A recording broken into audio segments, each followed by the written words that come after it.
If you're a fish keeper, more than likely you've already heard somebody say something like, that fish looks like it's juiced, or that fish looks like it's on hormones. Well, what does all of that mean? That's what we're talking about on this episode of Tank Talk.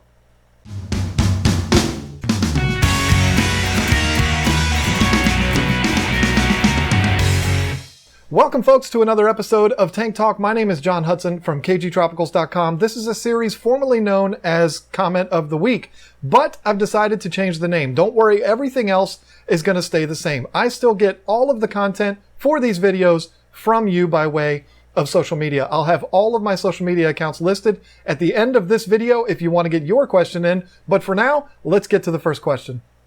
First question today comes from Anand Shetty, and it reads like this. How to repair discus legs. His not perfect swim. Well, you ain't got no legs, Lieutenant Dane. Yes, I know that. All right, let's get serious here, folks. Today's real question came to me by way of email to kgtropicals@gmail.com. It's from Joseph Fernan, and it reads like this. Hi, John and Lisa. So fantastic to see you guys back up and running. I'm a big fan. Love your videos all the way from Australia. My question for you is, I bought 3 juvenile peacocks to start my new tank. One blue-black, the other yellow sunshine, and the last red. The red peacock was the dominant one and chased the others around. In about a week, my beautiful yellow and blue-black peacock lost their colors.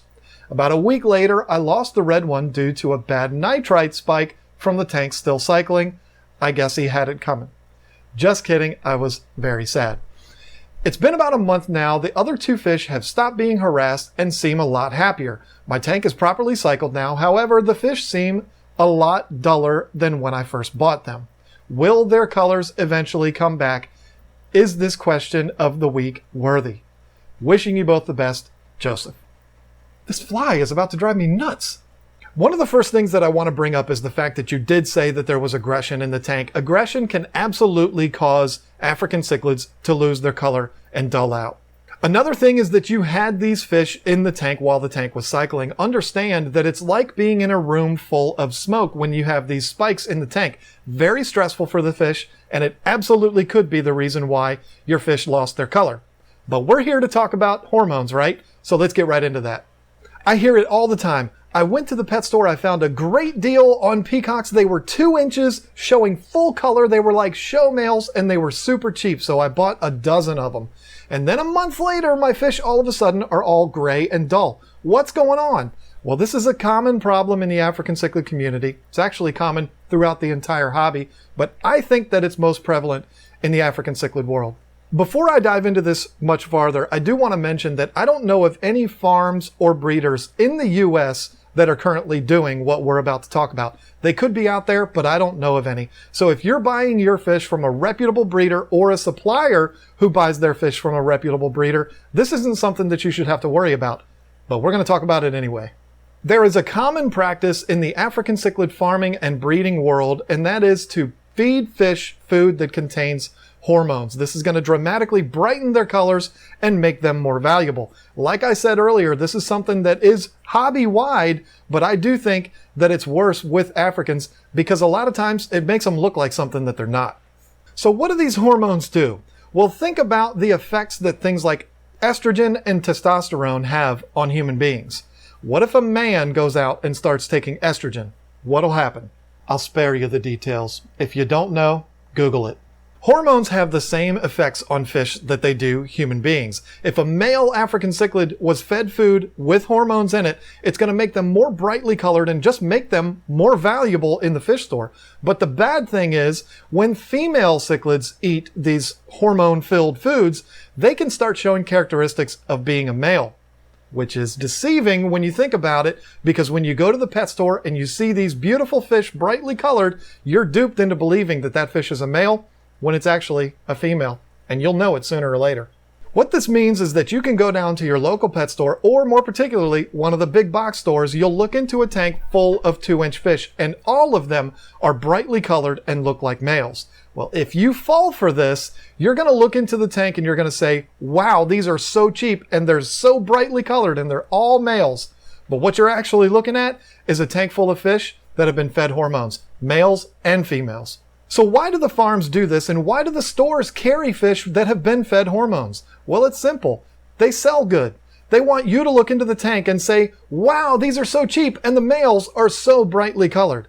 But, and there's a big but here, folks, the effects that these hormones can have on the fish are temporary, and they can also be harmful to the fish's health. So you gotta watch out. So what happens if you end up falling for this is you go into your pet store, you see these fish, you look at them and you say, wow, what a great deal. These little males are so cheap. I've got to get some. You buy them, take them home, put them in your tank, and everything's wonderful. But just like what happened with Joseph, a month later or so, the hormones start to wear off, the fish start to dull out, and you start thinking, what's wrong here? What happened? They're all males. No, what's actually happening is the hormones are wearing off, and the fish are actually starting to look like they should look when they're only 2 inches long. So how do you make sure that you don't fall victim to something like this and buy fish that have been fed hormones and they look like something that they're not? Well, do what I say in a lot of my videos. Consider the source.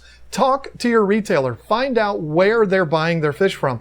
If you're someone who has to be present to actually hand select your fish, you need to talk to your retailer. And if they're buying their fish from overseas, it's a very good chance that their fish have been hormoned. So ask them where they come from. Like I said in the beginning of this video, if they are from an American breeder, more than likely you're going to be okay. Or you can just go direct to the source with a company like Live Fish Direct, and you know who you're getting your fish from. You know that they're not hormoned, and you should be fine. That's the most foolproof way to go. But if you're one of those people that has to hand select your fish, there's absolutely nothing wrong with that. Just have a conversation with your retailer. Find out where they come from. If they're coming from a reputable breeder that you know of, then you should be fine. But if you go into the store and you see a tank full of 2-inch fish that are brightly colored and being sold as males, just remember what my mama always told me. If it looks too good to be true, it probably is. Now again, I do want to mention that hormones are not the only thing that can cause fish to lose their color. Like I said in the beginning of this video, stress and poor water conditions are absolutely something that can make a fish lose their colors. So if your fish is starting to dull out, don't just write it off as hormones. You might need to check your water. So I want to know, have you fallen victim to this kind of thing? I know I have. I'd love to hear in the comment section below your nightmare stories where you have actually fallen victim to hormones, or maybe you know something even better than what I've mentioned here of what to look for to know whether or not a retailer's fish have been hormoned or not. Let me know down in the comment section. I'd love to hear all your nightmare stories. And there you have it. I hope that this video has helped you to understand a little bit more about what hormones do to fish and why you may have gotten duped in the past with this kind of a thing. It is something that is across the entire hobby, some fish more than others, but I do believe that the biggest problem is with African cichlids. I hope you've enjoyed the video, and if you have, why don't you do me the favor of clicking that like button down there for me. It really does help us out a lot. And don't forget, if you don't want to miss next week's episode of Tank Talk, you can click right here, that big red button right there, and that'll get you subscribed to the channel so that you get a notification when our next video comes out. And don't forget, if you want to see your question answered on this series, all of my social media is listed right there. Send in your comments now, and you might just see your question get answered next week on the episode of Tank Talk. Thank you so much for watching this episode, and I look forward to talking to you again next week.